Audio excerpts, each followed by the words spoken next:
बिस्मिल्लाहिर्रहमानिर्रहीम। अस्सलामुअलैकुम। Welcome to Rabia kitchen.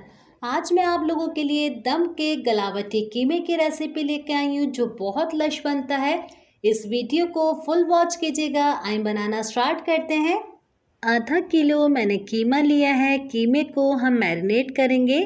1 table spoon पिसा हुआ लहसुन अदरक का पेस्ट डालेंगे। हाफ टी स्पून नमक, 1 टेबल स्पून कच्चा पपीता जाएगा इसके अंदर। आधा कप हम दही डाल देंगे इसके अंदर और आधा कप हम इसके अंदर पानी डाल देंगे। इन सारी चीज़ों के साथ अच्छी तरीके से हम इसको पहले मिक्स करेंगे।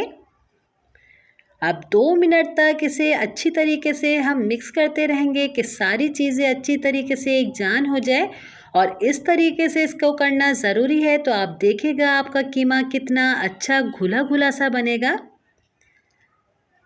और तकरीबन मुझे इस तरीके से करते हुए 2 मिनट हो चुके हैं।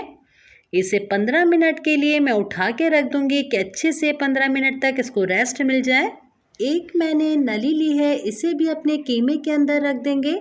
अब हम अपनी कढ़ाई के अंदर 4 मैंने टमाटर लिए हैं जिसे बीच से आधा कर लिया है, ये डालेंगे और इसके छिलके मैंने अभी नहीं उतारे हैं। इसी के ऊपर हम सारा मैरिनेट किया हुआ कीमा डालेंगे। कीमा इस तरीके से डालेंगे कि टमाटर छुप जाएंगे। 1/4 कप हम इसके अंदर ऑयल डालेंगे। इसे ढक के रख देंगे कि कीमा अपना पानी छोड़ेगा और टमाटर इसके अंदर सॉफ्ट हो जाएंगे। अब हम अपने कीमे को चेक करेंगे जिसे रखे हुए 5 मिनट हो चुके हैं। कीमे ने भी पानी छोड़ दिया है, टमाटर भी सॉफ्ट हो गए हैं। ये देखिए कितनी आसानी से टमाटरों के ऊपर से स्किन रिमूव हो जाएगी। इसी तरीके से सारे टमाटरों की स्किन को हम उतार देंगे। इस रेसिपी को ज़रूर ट्राई कीजिएगा, ये बहुत मज़ेदार कीमा बनता है। जब बनाएं तो अपना फीडबैक मुझसे ज़रूर शेयर कीजिएगा। अब हम इसके अंदर सारी सीजनिंग करेंगे। इसी के अंदर हम डालेंगे 1 टीस्पून पिसा हुआ धनिया पाउडर जाएगा इसके अंदर। 1 टीस्पून कुटी हुई लाल मिर्ची डालेंगे। 1 टीस्पून लाल मिर्ची पाउडर जाएगा इसके अंदर। 1/4 टीस्पून हल्दी डाल देते हैं।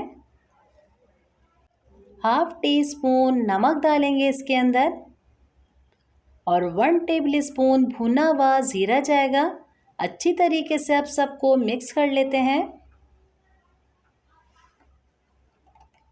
इसे हम 10 मिनट के लिए ढक के रख देंगे कि अच्छी से इसके अंदर गलावट आ जाएगी, पानी इसका खुश्क हो जाए।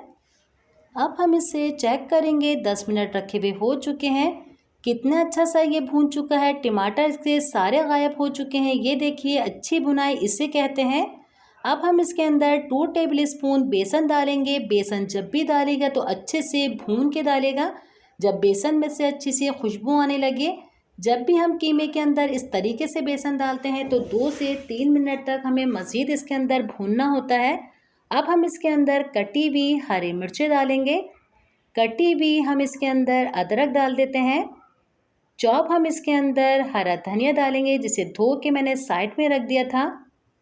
1/4 कप जितना मैं इसके अंदर पानी डालूंगी क्योंकि हमारा कीमा बहुत ज़्यादा खुश्क हो गया है और इसका ऑयल भी सारा गायब हो चुका है। जब मैंने पानी डाला है तो अच्छे से मैं इसको मिक्स कर लूँगी। सारे हमारे अदरक का फ्लेवर भी आ जाएगा और ऑयल सारा इसका ऊपर आ जाएगा। 2 से 3 मिनट के लिए इसे हम ढक के रखेंगे। ये देखिए 2 मिनट के बाद ढकने से माशाल्लाह से इस तरीके से इसके ऊपर रौनक आ जाती है। अब हम इसके ऊपर कटोरी रखेंगे और कोयला रख देंगे। हल्का सा ऑयल डालेंगे। एक हम स्मोक देंगे कोयले का तो अच्छा सा बारबेक्यू फ्लेवर आएगा इसके अंदर। इसे ढक के रख देते हैं जितना आपको स्मोक पसंद है। अब हम इसके अंदर जो ऑयल डाला था ये सारा इसके अंदर डाल देते हैं। इसको रिमूव कर देते हैं। इसके अंदर अब मैंने चटर चीज़ डाली है। अच्छी तरीके से इसको मिक्स कर लेते हैं 1 से 2 दफ़ा इस तरीके से। आप देखिएगा इतना लशपश हमारा ये कीमा बनेगा, बहुत मज़ा आएगा। इसको अब हम डिश आउट कर लेते हैं। मज़ेदार सा हमारा कीमा तैयार है। उम्मीद करती हूँ आज की रेसिपी आपको मेरी अच्छी लगी होगी। इंशाअल्लाह मैं आप लोगों के लिए ऐसे ही मज़ेदार सी नई रेसिपी लेके आती रहूँगी। अपने वालिदैन का बहुत ज़्यादा ख्याल रखिएगा। मुझे, मेरी फैमिली को अपनी दुआओं में याद रखिएगा। अल्लाह हाफ़िज़।